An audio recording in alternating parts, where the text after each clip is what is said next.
नमस्कार, स्वागत है आपका। आप देख रहे हैं न्यूज़ वर्क और मैं हूं शंकर अनिमेश। बात आज हम करेंगे लद्दाख की कि जिस तरह से वहां पे हिंसा भड़की और जिसमें कि 4 बेगुनाहों की जान गई। अब सवाल यह है कि पुलिस की सारी जो इन्वेस्टिगेशन है और जो सरकार का इन्वेस्टिगेशन है वो इस बात पे टिका है कि हिंसा किसने भड़काई। निश्चित रूप से ये जांच का विषय है और जांच होनी भी चाहिए। होम मिनिस्ट्री ने कल जो ऑफिशियल स्टेटमेंट दिया उसमें उन्होंने सोनम वांगचुक के ऊपर आरोप लगाए हैं कि उन्होंने हिंसा भड़काई। जो बीजेपी के ट्विटर हैंडल और बीजेपी के जो नेता कह रहे हैं वो कहीं ना कहीं कांग्रेस और सोनम वांगचुक पे आरोप लगा रहे हैं। जिसमें कि आप अगर अमित मालवीय का ट्वीट देखें तो अमित मालवीय ने कई सारे ट्वीट किए हैं जिसमें उन्होंने कहा कि कांग्रेस काउंसलर दोरजे नारबू से जो जीते गए हैं उन्होंने जो 23 सितंबर को प्रेस कॉन्फ्रेंस की उसमें उन्होंने कहा कि चाहे सीआरपीएफ हो चाहे कोई भी हो बीजेपी ऑफिस के ऊपर हमला करना है। वैसे ही काउंसलर नामग्याल जो कि पिछले चुनाव में कांग्रेस की तरफ से लोकसभा के प्रत्याशी थे उनके बयानों को भी उस हिंसा से जोड़ा गया है।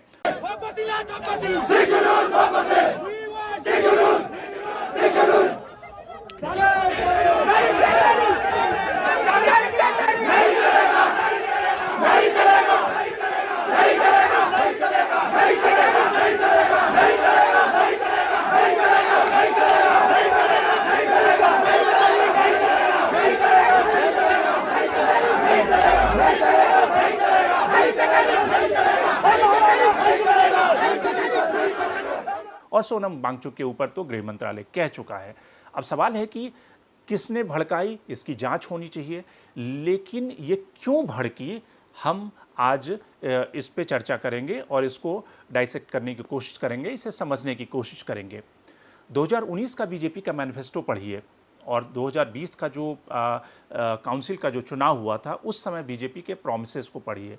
बीजेपी ने उस मैनिफेस्टो में जो कि अशोक कौल जो कि जम्मू कश्मीर के बीजेपी के ऑर्गेनाइजेशनल जनरल सेक्रेटरी हैं, वो उस मैनिफेस्टो को जारी करते हुए उस मैनिफेस्टो में जो वादे किए गए हैं उन वादों में वादा था कि लद्दाख को जो उसका यूटी स्टेटस है वो रिस्टोर किया जाएगा। इंक्लूजन ऑफ जो भाटी लैंग्वेज है वो 8 शेड्यूल में डाला जाएगा और लद्दाख को 6 शेड्यूल स्टेट में उसे डिक्लेयर किया जाएगा। इसके अलावा ढेर सारे पावर प्रोजेक्ट, किस तरह से लेह लद्दाख का डेवलपमेंट हो, विकास की गंगा बढ़े, ये सारे वादे किए गए हैं। अब सोनम वांगचुक यही बात कह रहे हैं।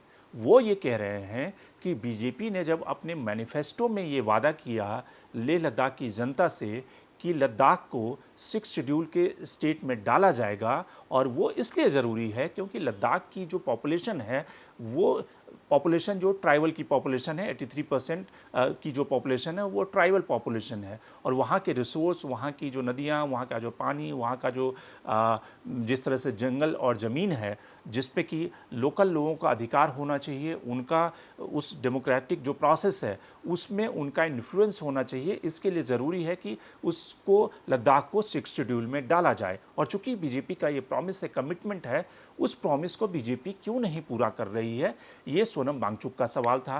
प्रिय प्रधानमंत्री नरेंद्र मोदी जी, नमस्कार। आज मैं आपको कुछ खास मन की बात बताऊंगा लद्दाख की। कल मैं आपको बता रहा था कि 2019 में आपने लद्दाख पर बहुत बड़ी कृपा की। न सिर्फ आपने लद्दाख को यूटी का दर्जा दिया बल्कि वादा किया कि लद्दाख को 6वें शेड्यूल में संरक्षित करेंगे। हमारी बहुत बड़ी उम्मीद जागी, मगर आने वाले सालों में ये बातचीत गृह मंत्रालय के साथ चलने लगी और वो बिल्कुल धीमे होते होते रुक सी गई। कहा जाता है कि उद्योगपतियों का बहुत दबाव आया और बात यहाँ तक पहुंची कि 2 साल पहले गृह मंत्री अमित शाह जी ने लद्दाख के नेताओं को फटकार लगाते हुए ये कहा कि मैं आपको 6 शेड्यूल नहीं दूंगा, चाहे प्रधानमंत्री खुद लिख के दें, मैं नहीं दूंगा। तो इससे हमें लगता है कि आप शायद देना चाहते थे शुरू से ही, मगर अमित शाह जी को कोई आपत्ति थी। मैं आपसे विनती करूंगा कि आप अमित शाह जी से बोलें, उन्हें समझाएं कि वचन पूरा करना एक आदर्श होता है।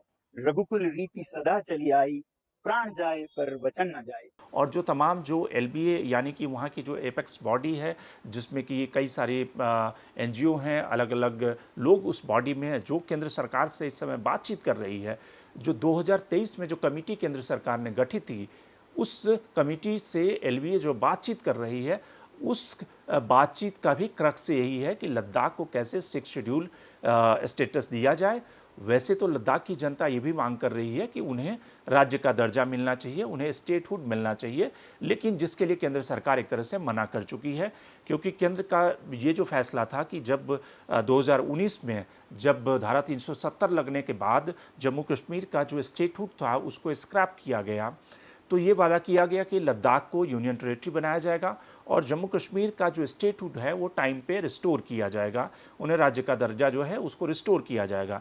जम्मू कश्मीर में चुनाव हो चुके हैं, लेकिन अभी तक उनको स्टेटहुड जो है वो रिस्टोर नहीं किया गया है। लद्दाख में यूनियन टेरिटरी केंद्र सरकार ने कहा, लेकिन लद्दाख की जनता जो है वो राज्य की मांग कर रही है वहाँ पे, क्योंकि उनका कहना है कि पहले जब जम्मू कश्मीर में लद्दाख शामिल था तो उस समय उनके नुमाइंदे थे, जो पब्लिक रिप्रेजेंटेटिव थे, जो इलेक्टेड रिप्रेजेंटेटिव थे, वो 4 सदस्य चुनकर वहाँ की विधानसभा में बैठते थे, जो वहाँ की बात उठाते थे, विकास की बात उठाते थे, क्या वहाँ पे लोगों के लिए डेवलपमेंट के लिए क्या होना चाहिए, इन वादों को जम्मू कश्मीर की असेंबली में उठाते थे। लेकिन अब जब लद्दाख का वो स्टेटस नहीं है, तो अब उनके पास पब्लिक फोरम सिर्फ लद्दाख का एक मेंबर ऑफ पार्लियामेंट है जो इलेक्ट होकर आता है। बाकी जो हिल काउंसिल है उसमें उसको लेकर भी उनकी अलग अलग आपत्तियां हैं कि हिल काउंसिल को ज़्यादातर ब्यूरोक्रेट चलाते हैं, वहाँ पर जो इलेक्ट होकर लोग आते हैं उनके पास में नॉमिनल पावर है, और इसलिए जो डेवलपमेंट हिल काउंसिल है उसमें भी तब्दील होना चाहिए ताकि जो इलेक्टेड रिप्रेजेंटेटिव हैं उनको असली पावर मिल सके। तो इसलिए पिछले 5 सालों से आंदोलन चल रहा है और सोनम वांगचुक कई बार इस पे भूख हड़ताल पे बैठ चुके हैं। फिलहाल जो उनका भूख हड़ताल था वो तकरीबन 10 सितंबर से शुरू हुआ था, और जो कई सारे इस समय कमेंटेटर या फिर बीजेपी के प्रवक्ता ये कह रहे हैं कि वो 10 सितंबर का ही उनका भाषण भड़काऊ था, और जिसमें कि वो नेपाल और बांग्लादेश की बातें कर रहे हैं और फिर जेन जी जनरेशन की बातें कर रहे हैं। ये सारी बातें अगर वो कर रहे हैं और अगर भड़काने की कोशिश कर रहे हैं, वो जांच का विषय है, लेकिन वो क्यों कर रहे हैं, और उससे भी बड़ा सवाल है कि जब आपने खुद ये वादा किया है, उस वादे को पूरा करने में केंद्र सरकार को आखिर दिक्कत क्या है? उसके लिए आप पिछले 2 साल से कमिटी बनाकर क्यों डायलॉग कर रहे हैं? जब आपने 2019 में लद्दाख की जनता से खुद ये प्रॉमिस किया कि भाई आप उनको 6 शेड्यूल देंगे, तो फिर उसके लिए कमिटी बनाकर उनको उलझा कर क्यों दिल्ली घुमा रहे हैं गोल गोल? आपने जब ये प्रॉमिस किया था तो आपने कुछ सोच कर प्रॉमिस किया होगा ना, तो फिर आप उनको 6 शेड्यूल दे दीजिए, बात खत्म हो जाएगी। जहाँ तक आपने भाटी लैंग्वेज को इंक्लूड करने की बात की है 8 शेड्यूल में, वो जिसका कि आप कह रहे हैं कि वो प्रोसेस पूरा हो गया है, इसके अलावा जो 1800 लोगों की एम्प्लॉयमेंट की बात है वो भी प्रोसेस में है। अगर आप देखें कि अनएम्प्लॉयमेंट के हिसाब से लद्दाख का जो नंबर आता है वो देश में तकरीबन दूसरा नंबर आता है, यानी कि अंडमान के बाद, यानी कि वहाँ पर जो बेरोज़गारी की स्थिति है, वहाँ पर जो नेचुरल रिसोर्स पे दूसरे लोगों का कब्ज़ा से ज़्यादा वहाँ के जो स्थानीय लोग हैं उनका नेचुरल रिसोर्स पे उनका हक मिले, और उससे विकास की का जो पूरा प्रोसेस है उसमें वो पार्टिसिपेट कर सकें। इसके लिए ज़रूरी है उन्हें 6 शेड्यूल का स्टेट, ताकि कोई बाहर से आकर वहाँ पे ज़मीन न खरीद ले। जैसे कई सारे लद्दाख के जो नेता हैं उन्होंने कहा कि वहाँ पर फलाना कंपनी ने इतनी ज़मीन खरीद ली है विंडमिल लगाने के लिए, फलाना कंपनी ने हाइड्रो पावर लगाने के लिए इतनी ज़मीनें एक्वायर कर ली है।